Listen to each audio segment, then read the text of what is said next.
Flash needed to make a massive amount of money for Warner Brothers Discovery after the years of drama, delays, and production issues it faced, and now that it's finally out, it has underwhelmed so many people, and it doesn't look good for the team behind this project because it failed to meet the lowered box office expectations for its opening weekend. I have a few different things that I want to show off, but before we get into the topic, if you enjoy the content that I create, please make sure to subscribe to the channel and hit the notification bell. Follow me on social media like Twitter or mine so that you can see when my content is posted, and of course if you do really enjoy the videos and the live streams that I create, please consider becoming a Dark Titan via Patreon or a supporter via YouTube memberships. So starting off with this Deadline article, The Flash falls down with a 55 million three-day opening. Here's why.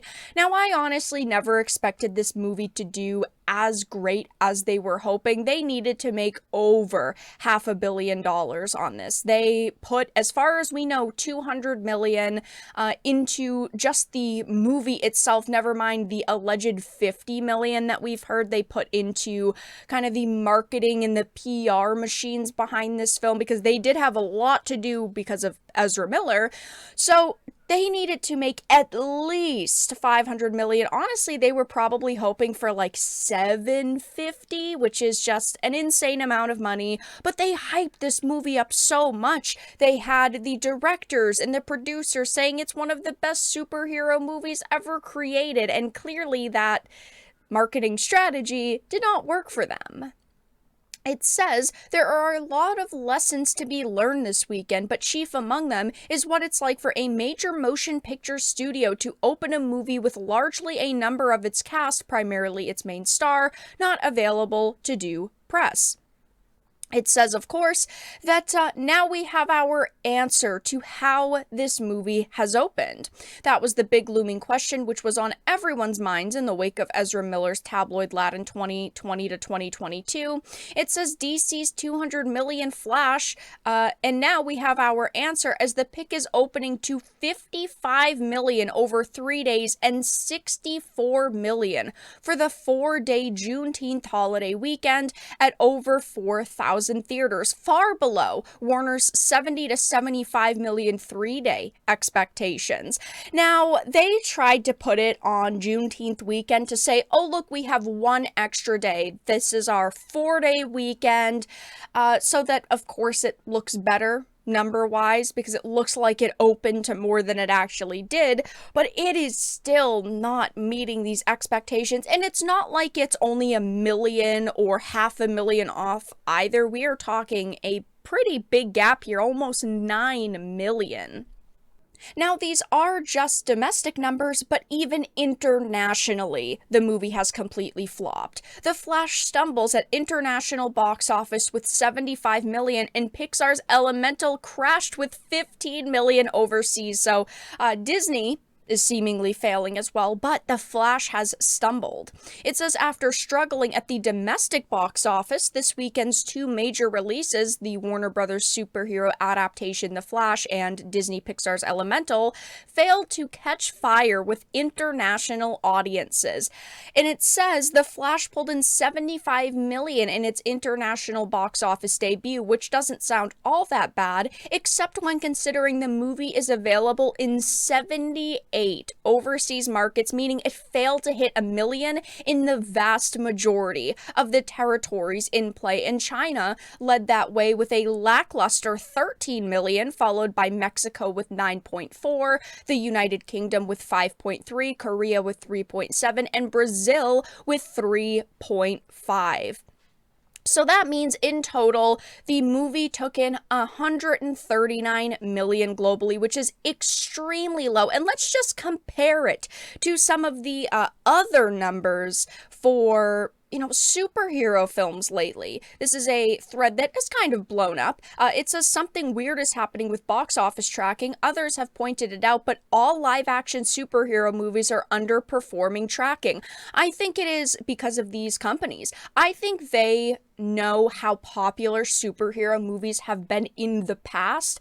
Therefore, they are still pushing themselves to hit those numbers and to ultimately do better. And I just don't think that we are going to get another, Avengers Endgame anytime soon. I know that it seems like DC was really hoping that The Flash would be their kind of Avengers Endgame and it would be absolutely insanely popular and it would be massive, but it just didn't work out for them. I mean, if you look at something like Spider-Verse, it was tracking 70 to 80, it made 120, and these are domestic numbers. As you can see, Mario, 85 to 95, made 146. But then you get into the superhero films. Ant-Man tracked 120 and made 109. Shazam tracked 35 and made 30.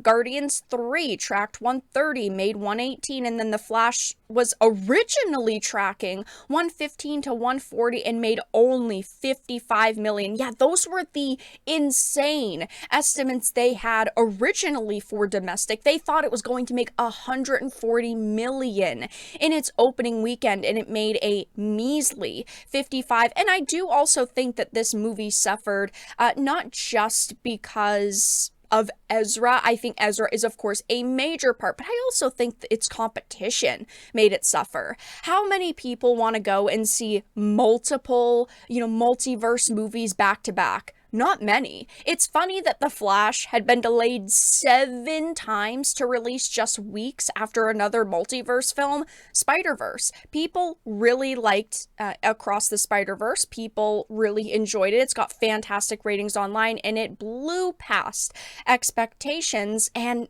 Flash was delayed multiple times only to release weeks after a different multiverse movie. And, The Flash did even worse than Black Adam at the box office. By comparison to the numbers that I've shown, Dwayne Johnson's Black Adam had a 67 million opening and a 4-day non-holiday opening of over 71.5 million. Black Adam was also another film that they thought was going to do a hell of a lot better than it did, and we are seeing a lot of these films fail. Now, again, I expected this to do pretty poorly because of Ezra. We have been talking for years about Ezra and all of their shenanigans, all of the things that they have done that most people would be canceled over. Most people would be fired from their jobs over. But Ezra has gotten away with doing many bad things and also being accused of doing many bad things. But they just have continuously went to bat for Ezra, and it did not pay off in the long run. Andy Muschietti, the director, also hurt this film. Him and James Gunn went on and on about how it was the best superhero movie ever made. He even said the awful CGI was intentional, and the hype was so high that it was bound to let people down. You also have this. This is a newer article as well. The Flash's fan preview screenings were clearly a big mistake. It says, I have to think if you had done the opposite, normal press screenings, no sneaks outside the usual norms for general audiences, etc., you would have at least gotten a stronger opening out of the deal. Negative online buzz versus greatest superhero movie hype just didn't match up. I know that I was absolutely laughing when I heard them boasting about how it's the greatest superhero movie ever made, because we've heard that 30 times at this point. I am sick of hearing that. Whenever I hear it, I instantly go, no, it's not. There's no way it's going to be. And it's sad because the trailers for this movie were actually pretty solid. There was a lot of hype behind this film for general audiences, but it's just doing mediocre right now. Even the scores aren't all that great. I mean, Top Critic's a 51, All Critic is a 66, Verified Audience is an 85, and All Audience is an 80. I do think that this is going to drop a little bit more. I think it'll probably stick around to 75%. But yeah, The Flash is a massive, massive failure. It did not do the numbers that they were hoping domestically, internationally, and it didn't even hit its lowest box office expectations. But that's all that I really had to discuss in this video. Let everyone know your thoughts in the comment section down below. If you enjoyed this and of course found it important and informative, please make sure to give it a like, share it, and subscribe to the channel. And of course, if you didn't, make sure to give it a dislike. I appreciate your support either way, but I will talk to you all again in the next video really soon.